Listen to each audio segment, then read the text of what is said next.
My girlfriend sneered. "You work a 9 to 5, you can't afford my lifestyle." I replied, "You're right." Then I let the lease expire on our luxury apartment and moved into my own place. Her calls from her mother's couch are relentless. I, 31 male, heard those words 2 months ago at a dinner party. My girlfriend Cassandra, 29, had been drinking wine with her influencer friends, talking about their next trip to some exclusive resort. When one of them asked if I was coming, Cassandra literally laughed. "Please," she said, loud enough for everyone to hear. "He works a 9 to 5, he can't afford my lifestyle." Everyone went quiet. I was sitting right there, having just paid for the $400 dinner tab. See, Cassandra and I had been together for 3 years. She's a lifestyle blogger with 15K followers who posts about luxury living, fashion hauls, and fancy restaurants. Her actual income from this? Maybe $600 a month from sporadic sponsorships. Meanwhile, I'm a data analyst making $85 a year. Not rich, but comfortable. The thing is, I'd been subsidizing her lifestyle the entire relationship. Our apartment, a $3,200 high-rise with doorman and rooftop pool. My name on the lease, my credit check, my deposits. She transferred me $400 monthly as her half. She decided that amount. Her designer clothes, bought with the credit card I gave her for emergencies, that somehow became everyday use. Those restaurant posts? Guess who paid, so she could take aesthetic photos of food she barely touched. But hearing her diminish me to her friends while I literally funded her fantasy, that was it. "You're absolutely right," I said calmly, standing up. "I can't afford your lifestyle." She laughed nervously. "Babe, I'm just joking around." "No, you're not," I said. "And that's okay, but you should probably know the lease expires in 8 weeks. Her face went pale. "What do you mean?" "I mean I won't be renewing it. You should probably start looking for a place you can afford on your own." Dead silence at the table. Her friend Bianca whispered, "Oh shit." Cassandra tried to play it off, but I could see the panic. She knew exactly what this meant. When we got home, she tried damage control. Said I was being dramatic, that I misunderstood, that she was just playing a character for her brand. I just nodded and said okay. Then went to bed in the guest room. The next day I started apartment hunting. Found a nice 1-bedroom in a normal building. $1,400 a month, no doorman, no rooftop pool, but clean and mine. Put down the deposit immediately. Cassandra spent the next few weeks alternating between love-bombing me and pretending nothing was wrong. She'd post Instagram stories of our apartment with captions like, "Blessed to live here, pa," while barely speaking to me. She hadn't looked for a single apartment. 3 weeks before the lease ended, I started packing. She finally realized I was serious. "Where am I supposed to go?" she demanded. "Wherever you can afford," I said, taping up another box. "This is financial abuse," she screamed. "You're trying to control me." "Cassandra, I'm literally removing myself from your life. That's the opposite of control." 2 weeks before the lease ended, she hadn't packed a single thing. I scheduled movers for my stuff only, canceled the credit card I'd given her, set up mail forwarding. She was at a brand event, translation, drinking free champagne at a store opening, when the movers came. She came home to a half-empty apartment. My desk, gone. My TV, gone. My coffee maker, gone. The furniture I'd bought, gone. All that remained was her ring light, her clothes, and the IKEA dresser she'd brought when she moved in. The meltdown was epic. 82 texts in 3 hours. Instagram stories about going through it and fake people. But here's the thing, she still hadn't found an apartment. Last day of the lease, I did the final walkthrough with property management, returned the keys, and got my security deposit. Cassandra was there, still in denial, begging the property manager to let her stay. He explained she wasn't on the lease and without me, she didn't qualify financially. The monthly rent was literally triple her provable income. She ended up moving back with her mother in the suburbs, 45 minutes from downtown. Her mom's house, a normal, middle-class home with no aesthetic appeal for Instagram. That was 5 weeks ago. Now, the calls are relentless. Update 1. The entitlement has reached astronomical levels. First, let me address the living situation. Yes, she's at her mom's house. Her childhood bedroom, the one with the butterfly wallpaper she's desperately trying to hide in photos. She's been creative with angles, using her ring light to make it look like a minimalist aesthetic, But her followers aren't stupid. The engagement on her posts has plummeted. The first week after move-out, she tried the guilt angle, called me crying about how I abandoned her, how we were building something together, how I owed her after 3 years. I reminded her that she literally told a room full of people I couldn't afford her lifestyle. She hung up. Then came the financial desperation. Remember that credit card I canceled?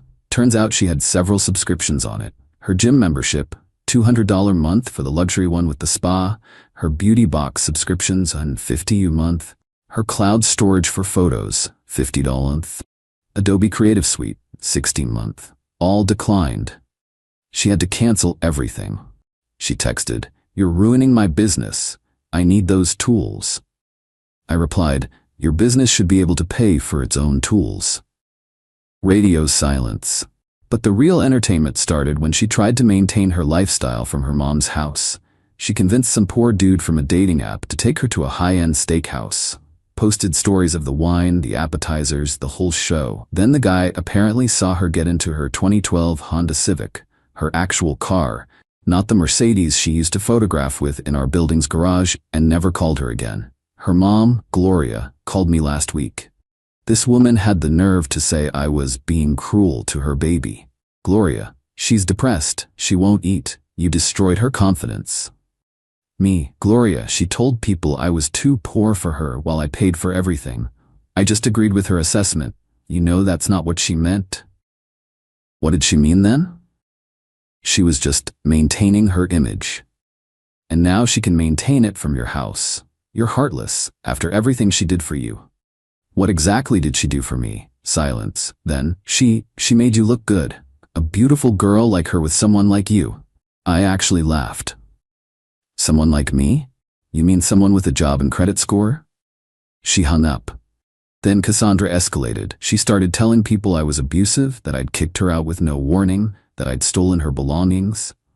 The belongings in question? The furniture I bought, the TV I bought, the coffee maker I bought. She actually filed a police report for theft. The officer who called me sounded tired. I emailed him receipts for everything, all in my name, all my credit card. He called back, "Sir, there's no theft here. This is a civil matter at best, but honestly, she has no case." The best part? She tried to restart her lifestyle content from her mom's house.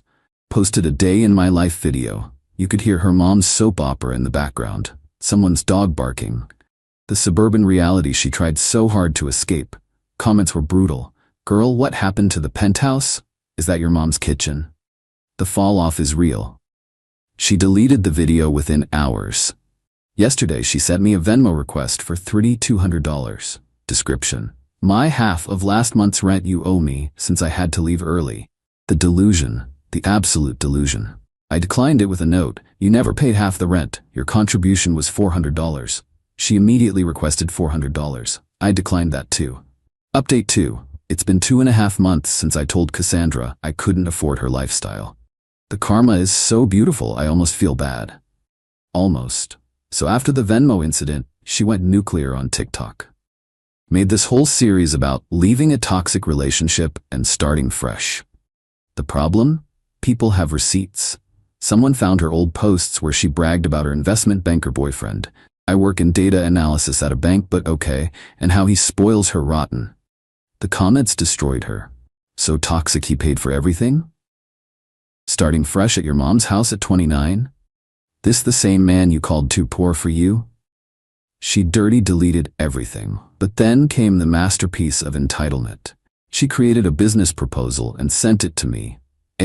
Actual PDF. Professional template and everything. The proposal? I would invest $10,000 in her lifestyle brand in exchange for 10% of future earnings. She included projections showing she'd make $500 within 2 years. Her current monthly earnings per her own documentation, $600. I forwarded it to my buddy who works in venture capital. His response? "Is this satire?" When I didn't respond to her proposal, she escalated. She got her friend Bianca to text me, then Bianca's boyfriend. Then some random influencer I'd never heard of who said I was sabotaging a fellow creative. They all had the same message. I was being petty. I should be the bigger person and help her get back on her feet. I asked each of them the same question. So you're going to invest in her business then? Crickets from everyone. The best part happened last week. I was at a coffee shop downtown, the one I always went to. Cassandra walked in with some guy. Older, expensive suit, wedding ring tan line fresh on his finger. She was in full performance mode, laughing too loud, touching his arm, doing that hair flip thing. She saw me and her whole demeanor changed. Dragged the guy over. "Oh my God, hi," she said, fake sweet. "This is Richard. Richard, this is my ex who I told you about." Richard looked uncomfortable, extended his hand. "Nice to meet you." "Richard is a partner at a law firm," she said pointedly. "He actually appreciates ambitious women." "That's great," I said, turning back to my laptop. "We're looking at apartments actually," she continued, "in that new luxury building on 5th. I said, not looking up. She stood there for another awkward moment before Richard tugged her away.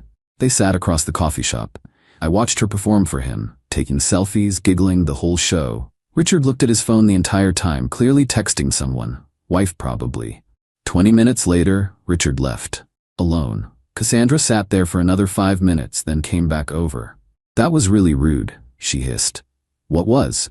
You could have played along, helped me out." "Helped you? Catfish a married man? He's separated. His wedding ring tan line says otherwise." She glared at me. "You know what? This is exactly why I said what I said. You have no ambition, no vision. You're just a boring 9-to-5 guy who'll never understand what it takes to build something." "Cassandra," I said calmly, "I built my entire life, by myself, with my boring 9-to-5. You're 29, living with your mother, trying to scam married men at coffee shops. Which one of us lacks vision?" She actually threw her latte at me. Missed. Hit some poor college kid's backpack. The barista kicked her out. Banned her.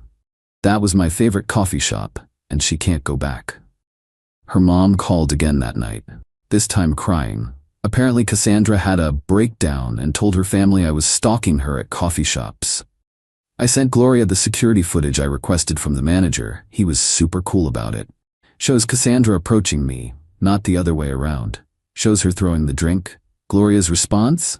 "You provoked her. By existing in public? You know what you did. Gloria, I'm gonna block your number now. Please tell Cassandra that any further contact will result in a restraining order. The coffee shop incident is documented." Then 2 days ago, the final blow to her lifestyle brand happened. One of those drama channels on YouTube did a deep dive on her. Someone had been screenshotting everything. Her old posts, the dinner party story, one of her friends leaked it, her TikToks, even found my original Reddit post somehow. The video was called "The Fake Lifestyle Influencer Who Lost Everything." 2.3 million views in 48 hours. Her Instagram went private immediately. Then deleted. Her TikTok? Gone. Her lifestyle blog website now redirects to nothing. She texted me from a new number yesterday. "I hope you're happy. You destroyed my life." I responded, "You destroyed your own life. I just stopped financing it." Then I blocked that number too. Final update. It's been 4 months since the dinner party. This will be my last update because there's literally nothing left to update about. Cassandra's story has reached its natural conclusion. After the YouTube video went viral, she tried one last reinvention.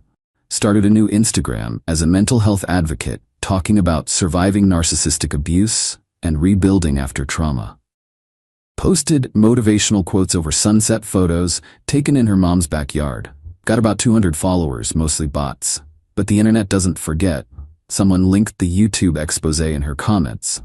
Her new followers Googled her. The account lasted exactly 9 days before she deleted it. According to a mutual acquaintance who still talks to Bianca, Cassandra got a job, a real one.